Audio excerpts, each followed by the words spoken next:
Bonjour Kevin, donc je suis très très enchanté de te recevoir dans ce lieu du Conservatoire d'Avignon. Donc je vais te demander qui tu es, ce que tu fais et tes Bonjour, projets. ça marche. Alors, je m'appelle Kevin Malburet et je sors du Conservatoire de théâtre d'Avignon. Donc, j'ai passé ma quatrième année et obtenu mon DET. Et du coup, là, on se rend compte justement par rapport à mon projet personnel qui m'a permis de recevoir mon DET. Et donc, actuellement, enfin, du coup, ça parle. C'est un texte inspiré de La dernière bande de Samuel Beckett. Voilà. Je connais. Et donc, j'ai fait plusieurs coupes et tout ça. Je l'ai changé le titre aussi. Je l'ai appelé Une fois ne t'a pas suffi. Car je trouvais que ça correspondait plus à la façon dont je me connectais au texte là. Et du coup, voilà, le principe c'était de porter un projet pendant l'année au conservatoire, de le mettre en scène et aussi de jouer dedans. Alors, on avait plusieurs contraintes, notamment une durée de 40 minutes. Et du coup, je me suis dit, je vais chercher un texte avec enfin, avec des contraintes encore. Et donc, je me retrouve à faire un seul en scène où je me mets en scène. Et du coup, j'ai utilisé une équipe avec moi de comédiens que j'ai dirigé d'abord sur le personnage, sans leur dire grand-chose en fait.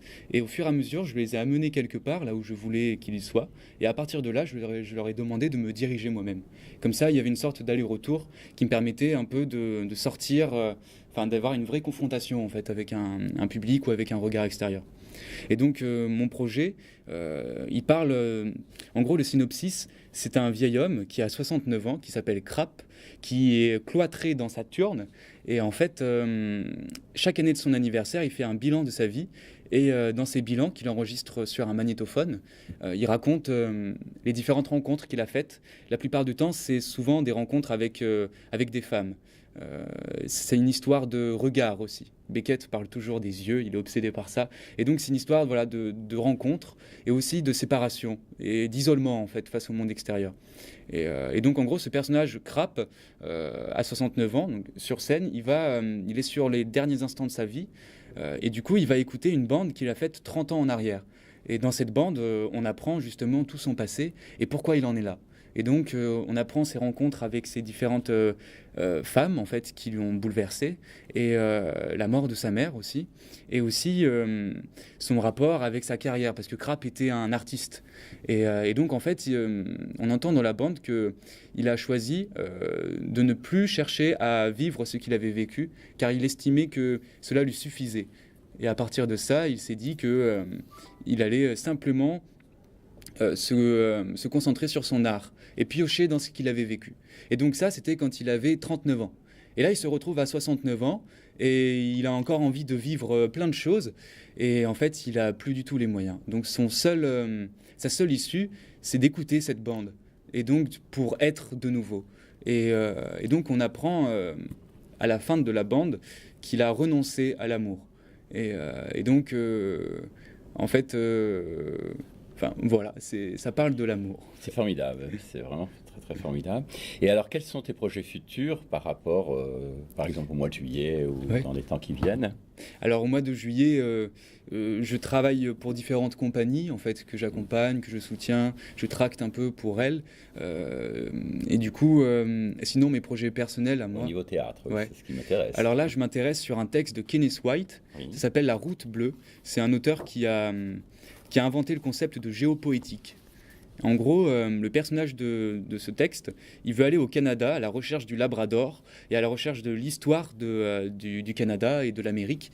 Et en fait, durant tout son parcours, c'est un texte qui est assez documentaire. Il y a énormément d'informations qui sont très précises et citées, des dialogues qui sont cités aussi. Et donc, il essaye de... En fait, il va voyager et pendant ce voyage, il va aller dans les endroits où des grands philosophes sont venus. Et donc, il va faire des références avec ces philosophes-là. Et donc, c'est une sorte de recherche il appelle ça les héros transcendantales.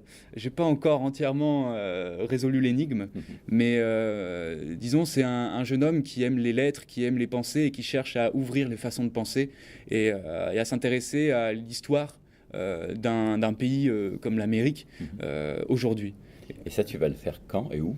Alors, pour l'instant, j'ai pas de lieu. Pour l'instant, tu n'as pas de lieu. Ouais. Oui. Mais voilà, là j'ai réuni une équipe et j'ai pas encore de date non plus. Mais je suis encore, j'ai sélectionné des chapitres, des scènes et tout ça.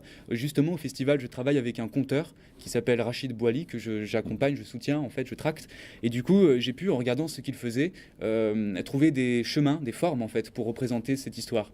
Et donc là, le projet ce serait d'accompagner ça musicalement.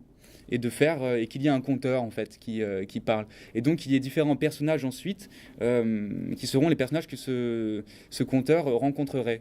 Et donc il y a par exemple des Indiens qui sont dans une épicerie qui vivent très précairement en fait et qui boivent beaucoup aussi. Et donc voilà, il y a des tas de personnages comme ça. Donc j'ai 2 comédiennes qui vont m'accompagner et pour l'instant je ne sais pas encore si elles sont vraiment motivées, mais en tout cas on lance le projet, quoi. Voilà, moi je te conseille de rencontrer Christina Marcoux, qui est une Canadienne qui raconte l'histoire du Canada comme on ne peut pas s'imaginer. Elle est hilarante, déjantée, mais complètement extraordinaire. Ça, je te conseille de la rencontrer et je te donnerai ses coordonnées. Avec plaisir. Mais est-ce que tu as des projets théâtrales que tu vas faire bientôt, soit dans un théâtre ou... Eh bien, là, aujourd'hui, j'ai invité le directeur de la Maison de la Poésie d'Avignon, car j'aimerais bien en continuer, en fait, sur Une fois ne t'a pas suffi, pouvoir le développer, notamment avec un travail de masque et de scénographie aussi, et peut-être faire une version plus longue, en fait. Donc ça, c'est le projet le plus, on va dire, le plus proche qui va venir. Que tu fais aujourd'hui. Oui, voilà, que je fais aujourd'hui, que je vais jouer à Valréas aussi le mardi 25 juillet. À quelle heure? À 18h30. 18h30. Et également le 27 juillet à Valréas aussi à 18h30. D'accord. Mais écoute, je te remercie parce que c'est vraiment très très sympathique, parce que tu me parais très très jeune. Quel âge as-tu? J'ai 21 ans. 21 ans, donc ce sont vraiment de très très beaux projets futurs. Écoute, je te souhaite plein de réussite et plein de bonheur. Donc Radio Friendly te souhaite beaucoup de choses aussi. Merci. Ouais.